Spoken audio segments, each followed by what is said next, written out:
Hola, buenas tardes a todos y todas. ¿Cómo les va? Mi nombre es Juan José Castelli. La clase de hoy está apuntada a la unidad número 9, cuyo contenido principal es la justicia restaurativa.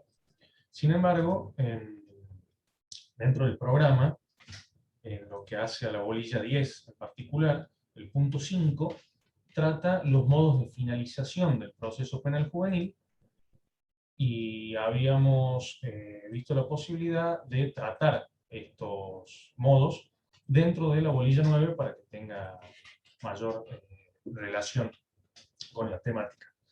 En ese sentido, eh, voy, a, voy a pasar a conversar un poco de lo que serían tres de estos modos de finalización. Entre ellos tenemos la conciliación, la remisión y la probation, siendo que lo que corresponde al abreviado y a la mediación va a estar a cargo de la doctora Alejandra Rivas. Respecto a la conciliación, esta puede ser definida como el acuerdo al que arriban las partes del conflicto, quienes para hacerlo renuncian a la litigiosidad. Este acuerdo es realizado de manera directa únicamente entre las partes sin la intervención de terceros, a diferencia de lo que sucede en la mediación. Es decir, que la conciliación consiste en un acuerdo mutuo, obviamente bilateral, entre el imputado y la víctima, por el cual se pone fin al conflicto que mantienen entre ambos. En definitiva, la conciliación, que otorga especial protagonismo a la víctima, constituye un método que da origen a un proceso dinámico e interactivo entre los protagonistas del conflicto, que serían la víctima y el imputado. Este proceso dinámico tiende a lograr una respuesta satisfactoria para ambos. En la actualidad, en nuestra provincia resulta más usada por los operadores jurídicos la conciliación que la mediación. Sin embargo, en el caso particular, el doctor Moikens tuvo la posibilidad de aplicar ambos institutos en distintos encuentros que tuvimos. Esto sí tiene explicación por qué se elige una solución sobre otra, en virtud de que la mediación tiene, ya lo va a explicar la doctora Rivas de todas formas, está regulada mediante la ley 7.844 y el decreto 2.960 del 2009. Bien. Esto que les acabo de mencionar está extraído del Código Procesal Penal Comentado de Tucumán, de los doctores Montilla, Zavalla y Vileco, específicamente la página 240. También podemos encontrar otro concepto en el diccionario jurídico de Manuel Osorio, que indica que la conciliación es la acción y el efecto de conciliar, es decir, de componer y ajustar los ánimos de los que estaban opuestos entre sí. Y que dentro del ámbito del derecho procesal, la audiencia previa a todo juicio, en que la autoridad judicial trata de avenir a las partes para evitar el proceso. No siempre se requiere que el intento conciliatorio sea previo, porque en algunas legislaciones se admite que el juez puede intentar en cualquier momento la conciliación de los litigantes. Respecto a esto, a mí me gustaría tratar de hacer más que nada hincapié en la aplicación práctica de este instituto. Y para eso, por ejemplo, voy a mencionarles la causa que tuvo lugar mediante audiencia el día 27 de abril de este año, en donde el imputado Vieira Salvio Juan Maico, sobre robo simple, considerando teniendo en cuenta primero, en principal, las reglas que nos brinda el Código Procesal Penal de Tucumán, sobre todo en lo que hace a los criterios de oportunidad, que podemos encontrarlos a partir del artículo 27 de nuestro código, que indica que cuando proceden este criterio de oportunidad. Indica que hasta la conclusión de la etapa preparatoria se puede prescindir total o parcialmente del ejercicio de la acción penal. O también se puede limitar a alguno de los hechos o a alguna de las personas que intervienen en el hecho, cuando no tuvieron un acuerdo conciliatorio o reparación anterior incumplida. En caso de una condena anterior, el fiscal y el juez van a apreciar la conveniencia de aplicarla en el caso concreto conforme pautas objetivas de política de persecución criminal, que se fijan de acuerdo a lo que sería la ley orgánica del Ministerio Público. ¿Y cuándo procede este criterio de oportunidad? Entre otros casos, el que nos ocupa es el que está plasmado en el punto 2 del artículo 27, que es la conciliación, mediación y reparación a la víctima. Indica que cuando exista conciliación entre las partes, o cuando se haya realizado una mediación penal exitosa, se haya logrado poner fin al conflicto primario, siempre que no exista un interés público prevalente, o cuando se repare el daño en la medida de lo posible. En estos casos, procede solo en aquellos ilícitos que prevalen una escala penal máxima de 6 años, siempre que se trate de causas vinculadas con hechos suscitados por motivos de familia, convivencia, vecindad, excluyéndose los casos de víctimas vulnerables en situaciones de violencia de género doméstica, también en casos cuyo conflicto sea de contenido patrimonial, sin grave violencia física o psíquica hacia las personas, hechos de escasa trascendencia o impacto social, y finalmente indica que no va a proceder respecto de hechos que hayan sido cometidos por un funcionario público en ejercicio de cargo en ocasión de él. En cuanto a los requisitos, es necesario que el imputado haya reparado el daño y el perjuicio ocasionado en la medida de lo posible, o firmado un acuerdo con la víctima en ese sentido, o afianzado la reparación. En relación a la reparación está plasmada en el artículo 33, y dice que la reparación integral y suficiente ofrecida por el imputado, previa comunicación a la víctima, va a ser valorada por el fiscal a los fines de la aceptación o rechazo. Y en caso que la reparación ofrecida por el imputado no sea aceptada por la víctima, ésta tendrá los derechos que le acuerda el artículo 156, también de igual digento. Y cumplida una vez la obligación asumida, el fiscal declarará extinguida la acción. Pero hasta tanto se dé el cumplimiento de la obligación, va a quedar suspendido el plazo de duración del proceso y va a tener que reservarse el legajo en el ámbito de la fiscal. Al respecto dice Roxin que para el cumplimiento de los fines de la pena, la reparación tiene gran importancia en cuanto a la prevención especial. Sostiene que si sobre la base de un eficaz compromiso entre el delincuente y la víctima se le exime de las consecuencias nocivas y socialmente discriminatorias de la privación de libertad y se le da la impresión de volver a ser aceptado por la sociedad, con ello se hace probablemente más por su resocialización que con una costosa ejecución del tratamiento. La reparación puede constituir un sustituto de la pena, siempre que cumpla con los fines atribuidos a la misma. Mediante la reparación es posible cumplir con los fines de la pena. Finalmente dice que la reparación no debe ser considerada como pena y tampoco constituye un fin penal autónomo, sino que se encuentra al servicio de la prevención especial y general, igual que sucede con las penas y las medidas especialmente orientadas a la prevención especial. Un sistema penal a la altura de los tiempos que corren tiene que tener en cuenta 3 elementos, que son autor, víctima y comunidad, para lograr con esto la paz social. Volviendo a lo que sería la resolución que había indicado, teniendo en cuenta estas consideraciones ya mencionadas, oportunamente el Dr. Moikens, en la resolución de fecha 27/4, ordenó hacer lugar a la reparación integral y suficiente ofrecida por el imputado y su defensa, con la aceptación del fiscal, la que consistía en el pago de la suma monetaria en cuotas pagaderas en distintos días de distintos meses, conforme a lo que habían planteado las partes. Por el imputado, bueno, no voy a omitir la parte de los datos personales y los montos de la reparación.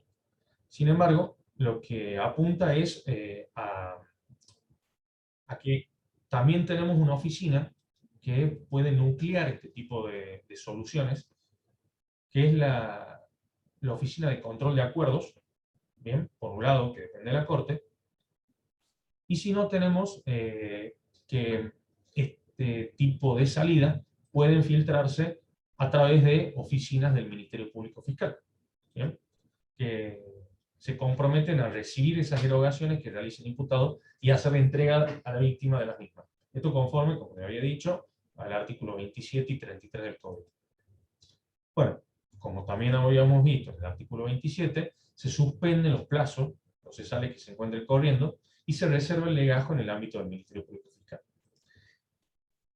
Si se quiere y la causa lo amerita, se puede, en virtud de la ley 27.372, que es la ley de protección, la ley, perdón, de derechos y garantías de las personas víctimas de delito, se puede ordenar incluso la restricción de acercamiento del imputado hacia la víctima y su entorno familiar e incluso su domicilio por una distancia considerable y por el tiempo que estime prudencial. Bien, esto también en consonancia con el artículo 83 del Código Procesal. Eso básicamente sería en relación a la, como les había dicho, en relación a la conciliación, perdón, y la reparación económica. Otro instituto que podemos abordar es el de la remisión. La remisión o el envío. Acá el instituto de la remisión se encuentra recetado en el artículo 11 de las reglas mínimas de las Naciones Unidas para la administración de la justicia menor, más conocidas como reglas de Beijing, siendo fundamental a los efectos de establecer el alcance y la utilidad que se pretende imprimir. Ante la comisión de un hecho ilícito por parte de un menor de edad punible, siempre que el evento no fuere grave y cuando se cuente con la debida contención familiar, educativa o social, la remisión va a ser el instituto más adecuado, porque implica la extracción del caso del sistema penal y la resolución del conflicto desde un canal social, que siempre resultará más favorable para el menor. Esto también está íntimamente relacionado con las facultades de decisión temprana que tiene el fiscal a partir del artículo 153 del Código Procesal, específicamente su punto 3, y también para darle un marco práctico a este instituto, me gustaría nombrarles un fallo también del doctor Moikens, el cual tuvo resolución en la causa Torres, ¿bien? Donde al tratarse de la causa Torres era un hurto de vehículo dejado en la vía pública en grado de tentativa.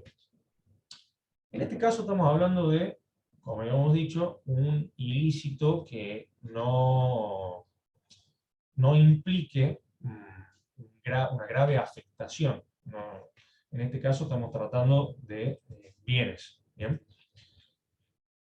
El artículo, en este caso 163 del Código Penal, indica que se va a aplicar una pena de 1 a 6 años cuando el hurto fuese de vehículos dejados en la vía pública. Bien, entonces para darle un marco legal a este caso, también podemos enunciar que la normativa aplicable dentro de lo que sería el Código Procesal, en el artículo 393, cuando indica que los niños, niñas y adolescentes gozan de todos los derechos y garantías previstos por la Constitución, los tratados internacionales con jerarquía constitucional, la Constitución provincial y este código y ciertas normas especiales. Cuando hace alusión a los tratados internacionales, es ahí donde quiero apuntar a, por ejemplo, el artículo 40.3 de la Convención sobre Derechos del Niño, que indica en el apartado B que, bueno, primero los estados van a tomar todas las medidas apropiadas para promover el establecimiento de leyes, procedimientos, autoridades e instituciones específicas para los niños, de quienes se alegue que han infringido las leyes penales, obviamente, o a quienes se acuse o declare culpables por haber infringido esa ley. En particular, el punto B dice que siempre que sea apropiado y deseable, la adopción de medidas para tratar a esos niños sin recurrir a procedimientos judiciales, en el entendimiento de que se respetarán plenamente los derechos humanos y las garantías legales. Yendo a lo que serían las reglas de Beijing, en la regla número 5, encontramos los objetivos de la justicia de menores, considerando también dentro de los comentarios el principio de proporcionalidad, donde la respuesta a los jóvenes delincuentes no solo deberá basarse en el examen de la gravedad del delito, sino también en circunstancias personales. Las circunstancias individuales del delincuente, por ejemplo, la condición social, la situación familiar, el daño que haya causado por el delito, han de influir en la proporcionalidad de la reacción. Por ejemplo, teniendo en consideración los esfuerzos del delincuente para indemnizar a la víctima o la buena disposición para comenzar una vida sana y íntegra. Y yendo a la parte específica, que es la regla número 11, que establece la remisión del caso, indica en el punto 11.3 que toda remisión que signifique poner al menor a disposición de las instituciones pertinentes de la comunidad o de otro tipo, estará supeditada al consentimiento del menor o al de sus padres o tutor. Sin embargo, la decisión relativa a la remisión del caso se someterá al examen de una autoridad competente cuando así se solicite. El comentario a esta regla indica que la remisión que entraña la supresión del procedimiento de la justicia penal y con frecuencia la reorientación hacia servicios apoyados por la comunidad, se practica habitualmente en muchos sistemas jurídicos con carácter oficial y oficioso. Básicamente, esta práctica sirve para mitigar los efectos negativos de la continuación del procedimiento en la administración de la justicia menor. Por ejemplo, el estigma que significa la condena o la sentencia. La regla 11.3 pone de relieve el requisito primordial de asegurar el consentimiento del menor delincuente, o de sus padres o tutores, con respecto a las medidas de remisión recomendadas. La remisión, que consiste en la prestación de servicios a la comunidad, sin dicho consentimiento, constituiría una infracción al convenio sobre la abolición del trabajo forzoso, por ejemplo. También podemos tener en cuenta el principio, la regla número 17, en relación a los principios rectores de la sentencia y la resolución, en donde el punto E indica que las restricciones de la libertad personal del menor se impondrán solo tras cuidadoso estudio y se reducirán al mínimo posible. En este sentido, y en base a la bibliografía recomendada por la cátedra, Martiniano Terragni trata esta temática y hace alusión también a la opinión general número 10, en particular al párrafo 27, que dice que la remisión efectiva de un niño deberá suponer el cierre definitivo del caso, aunque podrá mantenerse un expediente confidencial de la remisión con fines administrativos y de examen.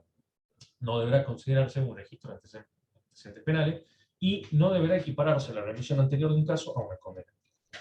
En igual sentido, las directrices de las Naciones Unidas para la Prevención de la Delincuencia Juvenil, conocidas como directrices de Riad, establecen que deberán reconocerse la necesidad y la importancia de aplicar una política progresista de prevención de la delincuencia, así como de estudiar sistemáticamente y elaborar medidas pertinentes que eviten criminalizar y penalizar al niño por una conducta que no causa grave perjuicio a su desarrollo ni perjudica a los demás. El Comité de Derechos del Niño ha apuntado al respecto que, teniendo en cuenta que la mayoría de los niños delincuentes solo cometen delitos leves, deberán estar previstas una serie de medidas que entrañen la supresión del procedimiento penal o de justicia de menores y la reorientación hacia servicios sociales sustitutorios, es decir, remisión de casos que pueden y deben adoptarse en la mayoría de los casos. También es importante tener en cuenta la jurisprudencia del juzgado de la primera instancia en lo penal juvenil, contravencional y de faltas número 3, en la causa González Aquino,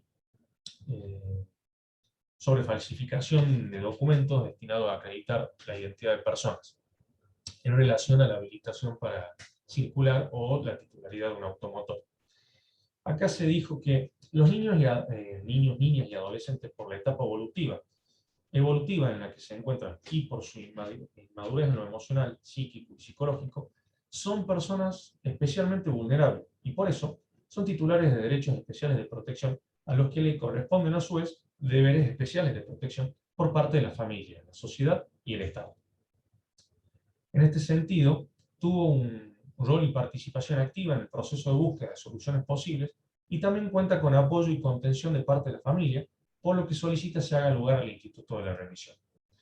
También es positivo que cuente con una actividad laboral, que esté yendo al colegio y que ya realizaba tareas en la parroquia, en el comedor, antes del suceso que diera origen a esta causa. También el tribunal entendió positivo, dado que demuestra una conciencia sobre lo que ocurrió. También resulta adecuado, en base al domicilio, las circunstancias personales del imputado y a los fines de la justicia restaurativa, por la propia naturaleza del instituto de la remisión, en cuanto que hay que involucrar a la sociedad en la resolución, máxime por el hecho que se le imputa, que realice las tareas de servicio y colaboración en el comedor en este caso. Finalmente tenemos en cuenta consideraciones como que la remisión, el instituto de la remisión, se encuentra previsto en el artículo 393 del Código Procesal Penal de Tucumán, el cual remite a su vez a la Convención sobre los Derechos del Niño y las reglas mínimas de la ONU para la administración de la justicia de menores y las directrices de la ONU para la prevención de la delincuencia juvenil, con estatus constitucional. Concretamente se encuentra previsto en la regla número 11, y de este modo el nuevo código prevé expresamente una salida anticipada del proceso y alternativa al juicio, es decir, no continuar con el proceso penal, resultando en franca consonancia con las normativas internacionales mencionadas y en armonía con la búsqueda del interés superior del niño, ya que la regla 11 de Beijing prevé que el fiscal, antes de judicializar el caso, o si bien el juez, una vez judicializado el mismo, podrá resolver remitir a la persona menor de 18 años de edad a programas comunitarios con el apoyo de la familia y bajo el control de la institución que los realice, extinguiendo oportunamente la acción. Bueno, habiendo ya enunciado las directrices de Riad, las reglas de Beijing, podemos decir que el bien jurídico protegido en este caso es la integridad de los niños, niñas y adolescentes. Por eso la remisión nos permite su desjudicialización, quitándole el peso del estigma del joven, considerado delincuente, y mediante el acompañamiento comunitario, observando si las pautas ofrecidas por la defensa permitirían reparar el daño y demostrar el compromiso del joven, respetando su dignidad como persona.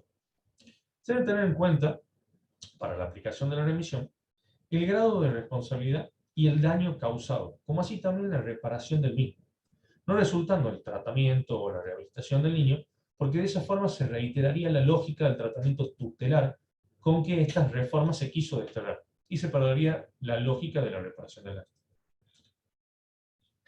Finalmente, podemos entrar en lo que sería la parte práctica, en la que en la causa Torres, la que tuvo lugar en fecha 17 de agosto de este año, su señor y el doctor Moikens resolvió, bueno, en este caso primero ordenar la recaptación del legajo, en virtud de que estaba consignado el nombre completo del imputado, que era menor de edad al momento del hecho, por lo tanto, se ordenó que se consignen las siglas del apellido y nombre del mismo para salvaguardar el derecho a la intimidad, esto conforme a la observación general número 24 del Comité de Derechos del Niño y al artículo 8 de la regla de Beijing y al artículo 3 de las reglas de Tokio. Yendo a la parte pertinente de la resolución, se hizo lugar a lo solicitado por la defensa con el consentimiento del fiscal y en consecuencia se aplicó el instituto de la remisión al adolescente conforme al artículo 393 del Código Procesal, la regla 11 de las reglas mínimas de Naciones Unidas, llamadas reglas de Beijing, como así también artículos 8, 9, 13, 398 del Código Procesal, artículos 3, 19, 37 y 40 de la Convención de Derechos del Niño, artículos 5, ya mencionado 11, 17 y 19 de las reglas de Beijing, las directrices 5 y 58 de Riad, de la observación general número 24 del Comité de los Derechos del Niño y el amplio corpus juris de la infancia.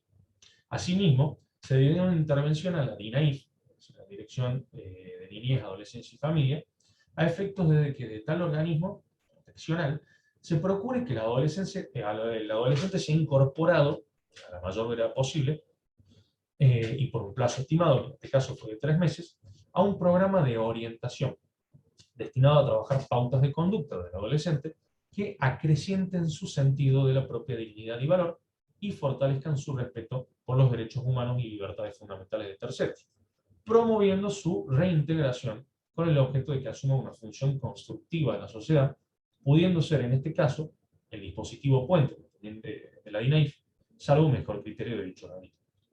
Asimismo, el programa deberá, en la medida de lo posible, incluir a los referentes parentales en las actividades que se lleven adelante. Transcurrido este plazo de 3 meses y cumplido lo ordenado, el fiscal declarará extinguida la acción penal, debiendo solicitar una audiencia destinada al requerimiento de sobreseimiento del imputado en autos. Y hasta el cumplimiento de esto, quedará suspendido el plazo de duración del proceso y deberá reservarse el legajo en el ámbito de fiscalía. Esto en relación al Instituto de la Remisión. Y finalmente tenemos lo que corresponde a la suspensión del juicio de prueba. La suspensión del juicio de prueba está normada en nuestro Código Penal específicamente el artículo 76, y también surge del artículo 35 del Código Procesal Penal. El artículo 76 indica que la suspensión del juicio a prueba se regirá de conformidad con lo previsto en las leyes procesales correspondientes. Y ante la falta de regulación, ya sea total o parcial, se van a aplicar las disposiciones de este tipo. El 76 bis del penal indica que el imputado de un delito de acción pública reprimido con pena de prisión, cuyo máximo no exceda de 3 años, podrá solicitar la suspensión del juicio a prueba. También, si el máximo de la pena no excede, en caso de concurso de delitos, también se puede aplicar. Al presentar la solicitud, el imputado debe hacerse cargo de la reparación del daño en la medida de lo posible, sin que ello implique confesión y reconocimiento de la responsabilidad civil. El juez va a decidir sobre la razonabilidad del ofrecimiento en la resolución fundada. El damnificado puede aceptar o no la reparación ofrecida. Si no la acepta, y en este caso, si la realización del juicio sí se suspende, el damnificado tiene habilitada la acción civil, es decir, no es vinculante. Si las circunstancias del caso permitieren dejar en suspenso el cumplimiento de la condena y hubiese consentimiento fiscal, el tribunal podrá suspender la realización del juicio. Este cuarto párrafo del 76 bis hace alusión a los casos en el que el delito de acción pública exceda en su máximo el de 3 años. Sin embargo, pone una limitación en el que el mínimo de ese delito no debe exceder los 3 años. Ya vamos a explicar básicamente cómo se interpreta a partir del fallo Acosta este beneficio. Sigue el artículo indicando que si el delito o alguno de los delitos estuviese reprimido con pena de multa, aplicable en forma conjunta o alternativa con la prisión, es una condición que se pague el mínimo de la multa. En el caso de el imputado también debe abandonar en favor del Estado los bienes que resultaren decomisados, y también indica que no procede cuando un funcionario público hubiese participado en el delito. Tampoco para delitos reprimidos con pena de inhabilitación. Sin embargo, también acá hay una excepción en un precedente que ya vamos a enunciar oportunamente. Respecto al artículo 76 ter, indica que el tiempo de la probation va a ser fijado por el tribunal entre 1 y 3 años según la gravedad del delito. Bien, y el tribunal va a establecer las reglas de conducta que debe cumplir el imputado conforme a las previsiones del artículo 27 bis del igual código. Durante ese tiempo se va a suspender la prescripción de la acción. Y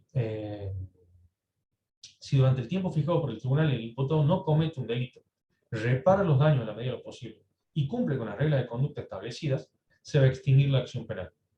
Caso contrario, se va a llevar a cabo el juicio. Si el imputado fuese absuelto, sí se le van a devolver los bienes que hubiesen sido abandonados a favor del Estado y la multa pagada, pero no se puede pretender el reintegro de las reparaciones cumplidas. Cuando la realización del juicio fuese determinada por la comisión de un nuevo delito, la pena que se imponga no va a poder ser dejada en suspenso. La probation va a poder ser concedida por segunda vez si el nuevo delito fue cometido después de haber transcurrido 8 años a partir de la fecha de expiración del plazo por el cual hubiere sido suspendido el juicio en el proceso anterior. Finalmente, no se van a admitir una nueva probation respecto de quien hubiese incumplido las reglas impuestas en una suspensión anterior. En cuanto al artículo 35 del Código Procesal, básicamente indica las mismas reglas que acabo de enunciar, pero desde el ámbito local. Indica la procedencia, que dice que cuando la ley permita la suspensión, el imputado y su defensor podrán requerirla hasta la oportunidad de la audiencia prevista en el artículo 261. Bien, que en este caso hace a las reglas de adultos, pero nada dice en relación a los menores. El artículo 261 se refiere a la audiencia de control de acusación y admisibilidad de la prueba, que en el punto 8 específicamente indica que va a poder ofrecerse esta probation. Sin embargo, Martiniano Terrani no está de acuerdo en que esta sea la última oportunidad, sino que indica que puede ser ofrecida hasta antes de la resolución definitiva del juez. En cuanto al punto 2 del artículo 35, indica que el juez resolverá sobre el cumplimiento de las exigencias legales, la procedencia del instituto, la razonabilidad de la oferta de reparación de daños, las reglas de conducta, posible cumplimiento de tareas comunitarias y suspensión y plazo de cumplimiento. En caso contrario, va a rechazar la suspensión y va a ordenar la continuación del proceso. Como ya se había dicho, la oposición de la víctima, si el juez concede la probation, en la resolución en forma fundada, el juez debe expresar los motivos que tuvo en cuenta para desestimar dicha oposición, pudiendo la víctima impugnar la decisión, cuando esa oposición se haya fundado en la existencia de un obstáculo legal o constitucional, o en que la escala penal del delito no permite la aplicación del instituto. Es decir, supongamos que se haya tratado de un funcionario público, lo cual en el caso de los menores no va a ser así por el rango etario, y en cuanto a la escala penal, que el mínimo de la pena supere los 3 años. En cuanto al punto 4, indica la comunicación al imputado y dice que el juez comunica personalmente al imputado la suspensión condicional del proceso y su plazo con expresa advertencia sobre las reglas de conducta y las consecuencias de su inobservancia, ya que las reglas que le va a imponer, que son las que surgen del artículo 27 bis, cualquier incumplimiento sobre una o cualquiera de estas reglas va a devenir en que caiga este instituto. ¿Bien? Esa va a ser la consecuencia. Si en el plazo que estima el juez, el imputado no comete nuevo delito y cumple las reglas, la acción se extingue y se dicta el sobreseimiento con el recaudo del artículo 87, que en el inciso séptimo dice que la víctima debe ser escuchada antes de cada decisión que implique extinción de la acción penal. Como punto 6 indica que el juez puede rechazar la probation cuando o exista oposición motivada y razonable del fiscal o de la querella, acá hay que tener en cuenta que no la nombra la víctima, como punto B indica el ofrecimiento reparatorio no sea razonable, y como punto 6 y último existe un obstáculo legal. El control, el cumplimiento de las condiciones y las reglas impuestas al imputado va a ser competencia del juez de ejecución, el cual va a contar con el apoyo de la Oficina de Control de Acuerdos y Reglas de Conducta. Y como punto 8 y último del artículo 35, dice que si el imputado se aparta considerablemente de forma injustificada de las reglas impuestas o comete un nuevo delito, el juez de ejecución va a revocar la suspensión y el proceso continuará su curso. ¿Bien?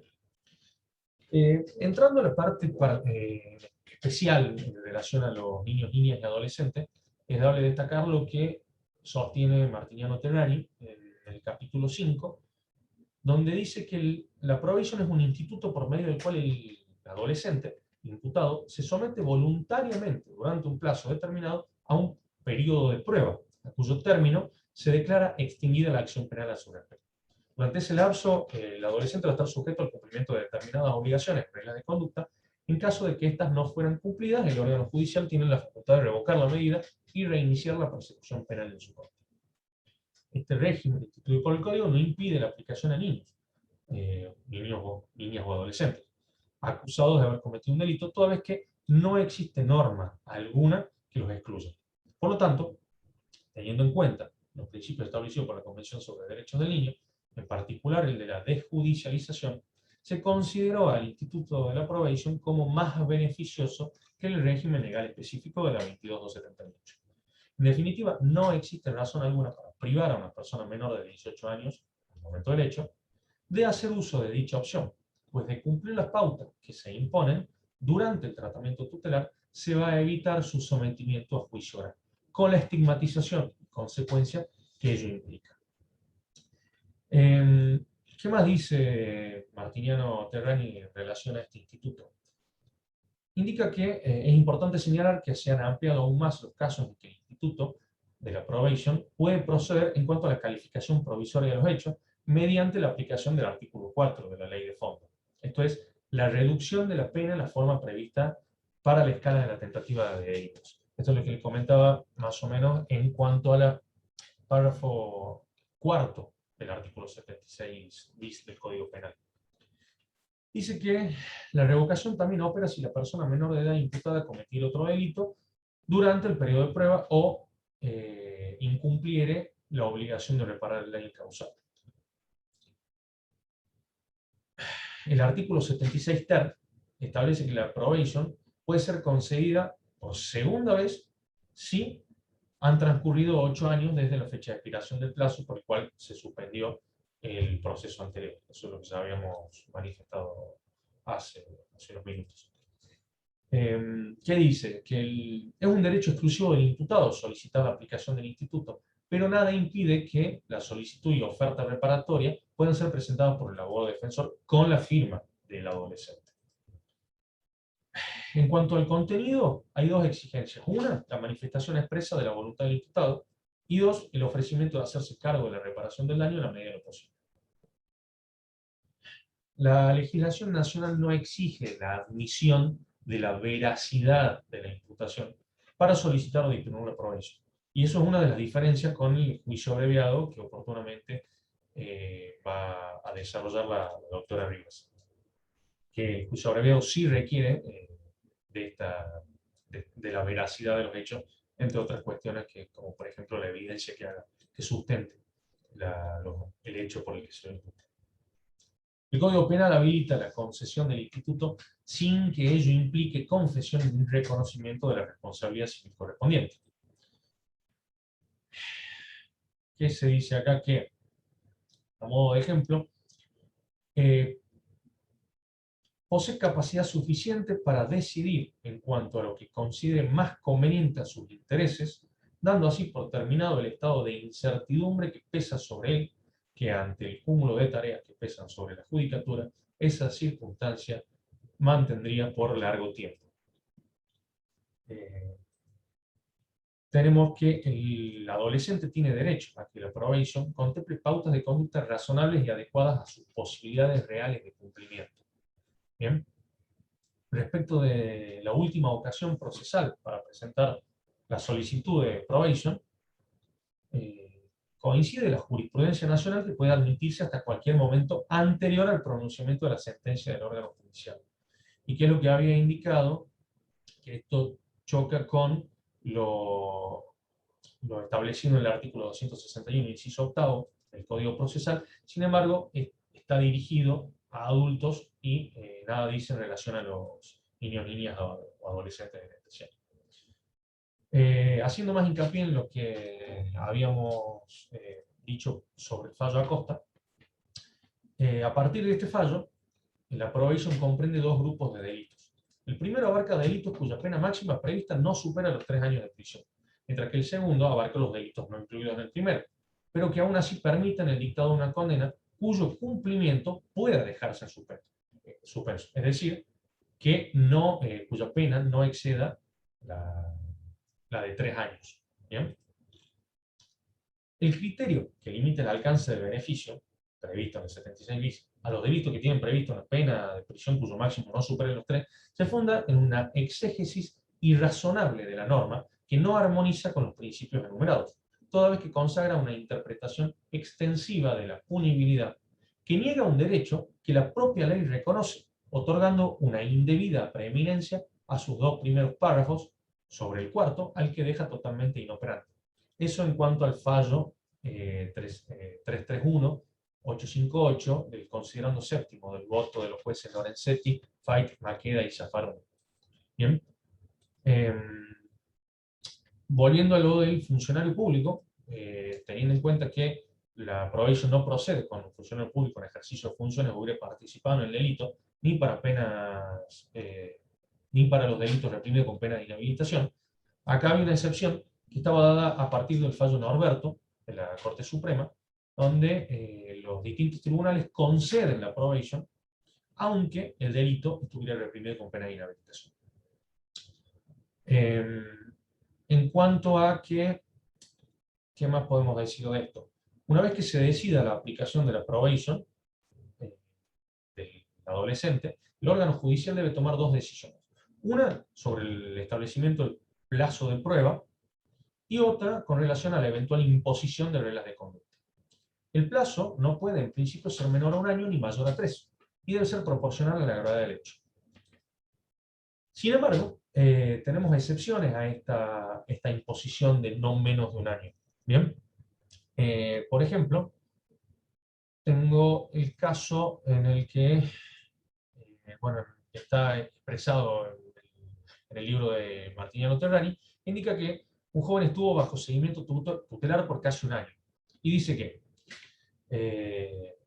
parafraseando al tribunal, que el término de 6 meses propuesto por la defensa y aceptado por las otras partes resultaba acorde a una interpretación constitucionalizada del artículo 76 ter, primer párrafo del Código Penal, en relación a imputados menores de 18 años de edad, que estimaba que el plazo de duración de la suspensión del proceso prueba debía ser reducido para los adolescentes del modo establecido en el artículo 24 del Código Penal, es decir, que su mínimo debía ser reducido a la mitad. Es decir, era posible que una probation concedida a un adolescente pudiera extenderse únicamente por el término de 6 meses, que ese término respetaba el plus de derechos de las personas menores de edad, ya que permitía dar una respuesta diferenciada respecto de la prevista para los adultos. El término de 6 meses era suficiente para intentar lograr que el imputado, mediante el cumplimiento de las reglas que se fijarían, internalizara los derechos de terceros, que con el accionar que se le endilgaba, habría afectado. Era adecuado para posibilitar la reinserción social del imputado y que pudiera adoptar conductas ajustadas a derechos, es decir, ejercer su libertad respetando la de terceros, y que por ello se suspendería el proceso a prueba por el término de 6 meses, conforme lo solicitado. En cuanto a las reglas de conducta, serán establecidas conforme al artículo 27 del Código Penal. Y conforme el 76 ter, que si durante el tiempo fijado por el órgano el adolescente no comete un nuevo delito, repara los daños y cumple con las reglas de conducta, la acción penal va a quedar extinguida. En caso contrario, se lleva a cabo el juicio oral. Después tenemos también la probation retroactiva. Por primera vez en la Argentina, un tribunal de capital reconoció estos principios y concedió la aplicación de la probation de manera retroactiva a un adolescente, al considerar que el tiempo en que la misma estuvo sometida a las pautas impuestas por el tratamiento tutelar agotaban las reglas de conducta previstas en los artículos 76 ter y 27 bis del Código Penal que podían habérsele impuesto. Bien. Entonces computa el plazo del abordaje socioeducativo al momento en el que el órgano judicial debe fijar el tiempo de pautas de conducta. Finalmente, que tenemos la negativa de la víctima. La negativa de la víctima respecto al pedido de probation a favor de un adolescente no es vinculante para el órgano judicial. Así, esta víctima tiene habilitada la vía civil para el reclamo monetario, más que nada. Sin embargo, también en el libro de Martiniano se indica que convocado el órgano judicial abrirá la audiencia el defensor del imputado que hubiera propuesto la probation. Seguidamente se alega sobre el punto el acusador público, quien dará su opinión sobre el pedido. La opinión sí impide, en principio, que el órgano judicial conceda el beneficio para el caso del párrafo cuarto, donde se exige el consentimiento fiscal para el procedente instituto. Bien. ¿Qué más? Tenemos que la Convención de los Derechos del Niño consagra especialmente la alternativa de adoptar medidas sin recurrir a procedimientos judiciales, siendo así la probation una alternativa válida para cumplir dicha directriz. Para evitar afrontar un juicio oral, el beneficio de la probation es un beneficio adicional que se debe otorgar a un menor de edad sometido al proceso penal, quien por ello no pierde los restantes beneficios que específicamente le otorga, por su condición, la Ley 22.278, especialmente el consagrado por el artículo 4. Esto es en relación a la posible absolución que devenga de un posible juicio.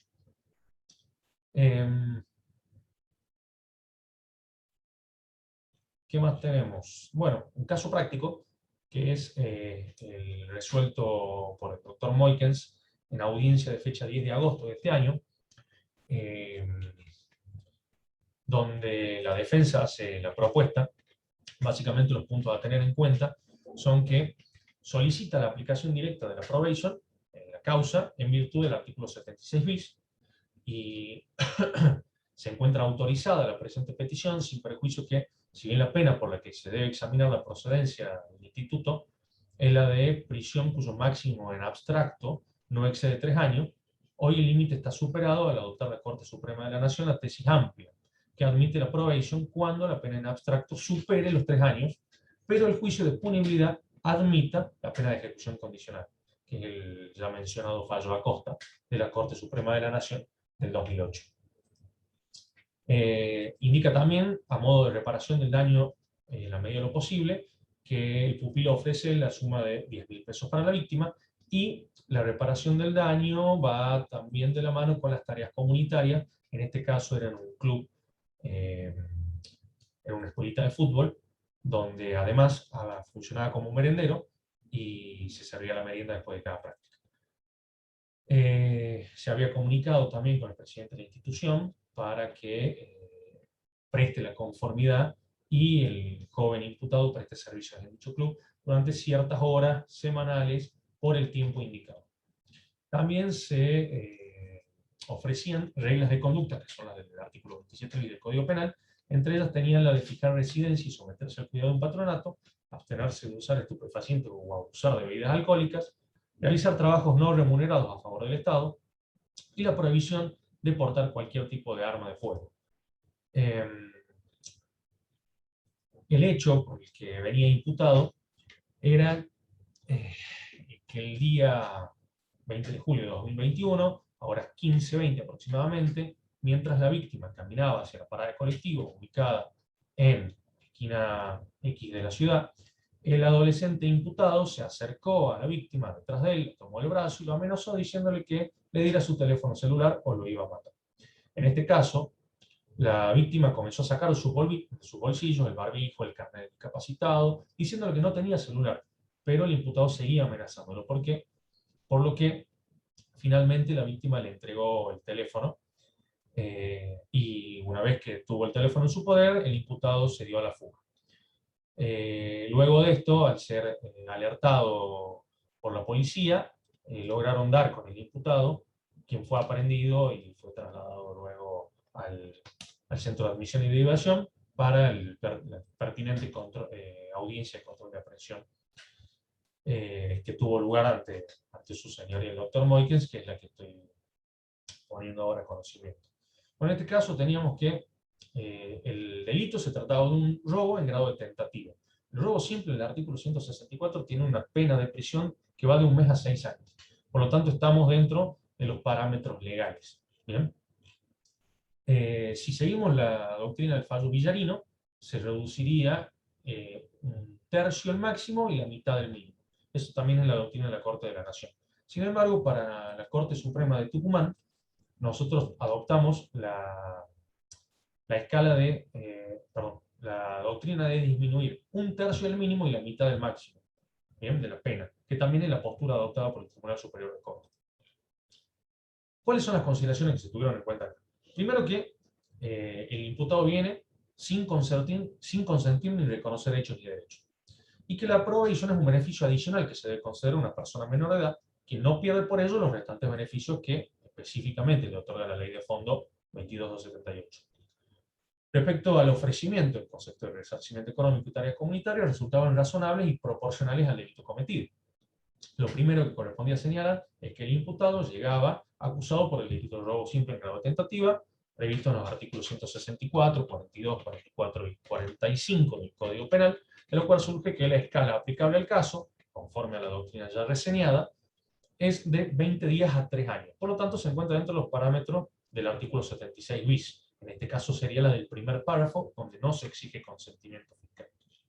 Sin embargo, el fallo Acosta indicaba que la voluntad del legislador al crear el Instituto de Probation fue la de descongestionar el sistema judicial y eludir la estigmatización de las condenas para los delitos de bagatela o nimia afectación al bien jurídico tutelado, que son los casos del primer y segundo párrafo de la norma, o de media relevancia si hubiese sido del cuarto párrafo.